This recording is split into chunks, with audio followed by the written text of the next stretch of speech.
Esse eu não poderia deixar de botar a foto dele quando a gente fala em liderança, porque o Churchill, ele, além de todas as qualidades técnicas que ele tinha e da personalidade dele também, que era um pouco impulsiva, ele tinha eloquência.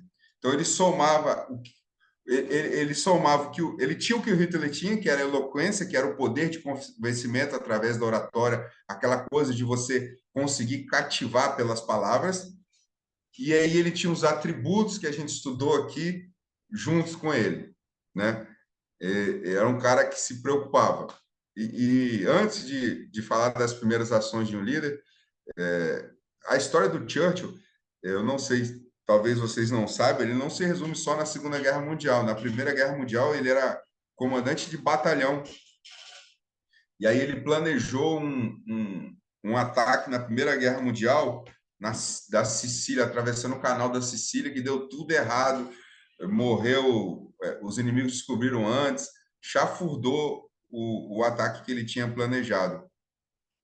E aí ele perdeu toda a credibilidade militar dele, né, na Primeira Guerra. E aí ele se afastou um pouco não, minto, desculpa, tá? Eu confundi. Na verdade, ele estava trabalhando já nessa época, na Primeira Guerra Mundial, dentro do parlamento, e aí ele planeja como político esse ataque. E esse ataque dá errado, mas era um plano dele. Ele estava no Ministério da Defesa, né, deles, Ministério da Guerra, que era, na verdade, o inglês, e aí dá errado. E aí ele perde todo o conceito político, né, dele. E aí, o que ele faz? Como ele tinha sido militar antes, ele tinha sido, se eu não me engano, quando ele sai do exército britânico, ele tinha saído como tenente-coronel. Aí, depois desse ataque ter dado errado, ele volta para a linha de combate, ele assume o batalhão e vai para a guerra, porque ele já não tinha mais voz política. E aí ele fica até o final da Primeira Guerra e tudo, acaba a Primeira Guerra, ele volta para o meio político e que vai culminar até a entrada dele no poder como primeiro-ministro. O Churchill, não sei se vocês já assistiram um filme, né? Tem uns dois filmes históricos sobre ele, que tem um que passa uma cena muito interessante. Ele ficou meio que na dúvida, né? Se realmente eles iriam lutar de acordo com aquele discurso dele, que ele fez, né? Lutaremos no ar, na terra, nas montanhas, ou se deveria tentar fazer um tratado ali, né? Se o povo não iria resistir. A vontade dele era lutar, mas ele queria entender o que o povo queria.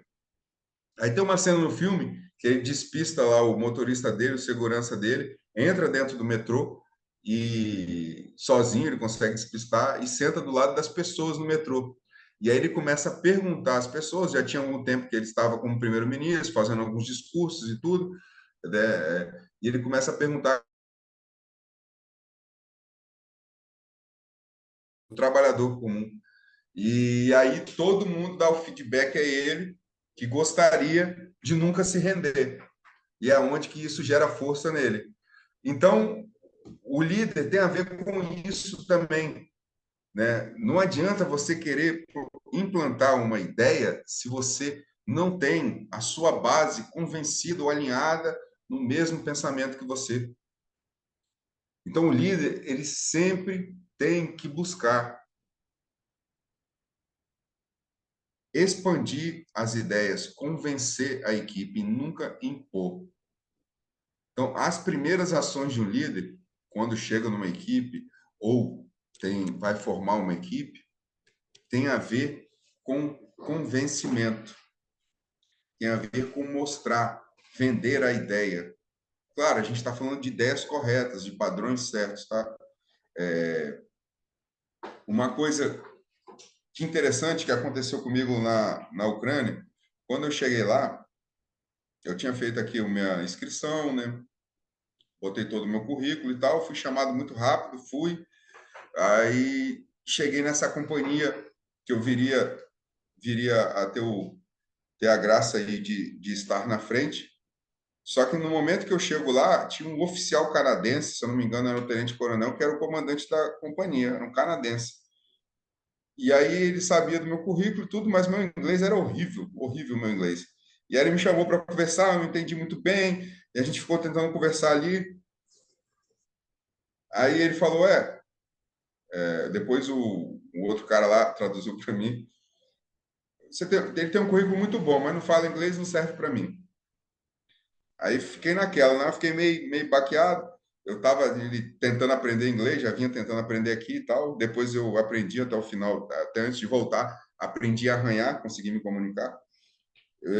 Mas aí, o que aconteceu? Eu falei, bom, eu tenho, eu tenho uma bagagem que eu posso colocar em prática aqui, independente se eu vou ter função de comando ou não, de equipe, nada. Isso aí para mim difere.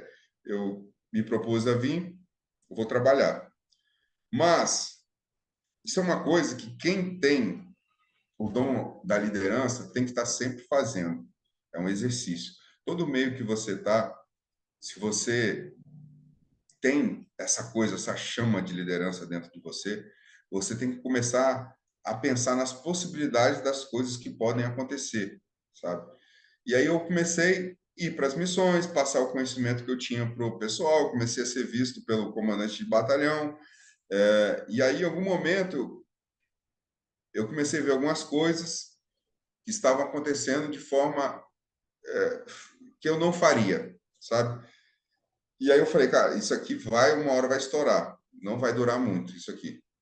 E se essa hora estourar e por acaso, né, eu tiver que assumir essa responsabilidade, eu quero estar pronto. Então, primeiras ações de um líder. Aí entra onde do ponto aqui do exemplo que eu quero dar. O que eu comecei a fazer? Eu comecei a fazer o exercício de que se eu fosse o comandante da companhia, claro, pessoal, olha, isso aqui eu estava fazendo individualmente. Eu nenhum momento eu fiz nenhuma ação que fosse para poder tentar aparecer, nada disso. Eu cheguei lá na linha, vi coisas que estavam erradas, eu falei, bom, isso aqui tem que ser mudado, assim, assim, assado. Eu levava para o meu líder de equipe, ou quando depois eu estava de líder de equipe, eu levava para o comandante de pelotão. E coisas básicas de uma defensiva, básicas, né? Fogo cruzado, posição de metralhadora, coisas que, porra, aprendi na escola, exercício, exercício. E aí eu comecei, bom, se isso acontecer, vai ter uma queda aqui no comando da companhia. Quem são as pessoas que, por acaso, eu gostaria que fossem os líderes imediatos? Quais são as qualidades que eu buscaria? Eu comecei a identificar um ou outro, sem falar nada. Ó, esse cara aqui tem liderança com essas pessoas. Comecei a fazer esse trabalho mental. Cara, passou um mês e meio, esse canadense teve uma discussão ferrenha com um comandante de batalhão que era um ucraniano. E naquela altura o comandante ucraniano sabia do meu currículo por conta da inscrição, porque é passado todo. Eu sei que no meio dessa confusão toda, ele mandou embora o comandante de companhia, o subcomandante, mandou mais uns dois lá que era da seção de comando. Aí ele virou para mim: você era tenente no exército, né? Agora esse problema é seu, você resolve. Você tem até amanhã para resolver esse problema e depois de amanhã vocês vão para a missão. Pum!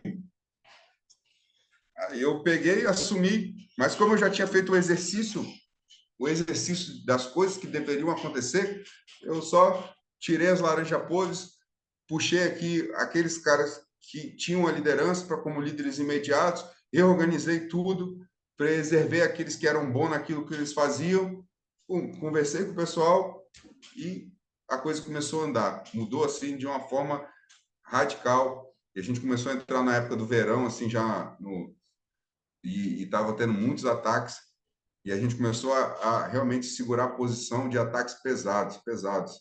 A gente chegou até a lutar contra a Storm Z, né, que é uma unidade muito conhecida dos russos, que são os dos ex-presidiários e tal. E a gente começou a segurar muito ataque, muito ataque. E coisa que antes não estava acontecendo, estava assim, estava muito a linha entre o fracasso estava muito perto e a gente começou a consolidar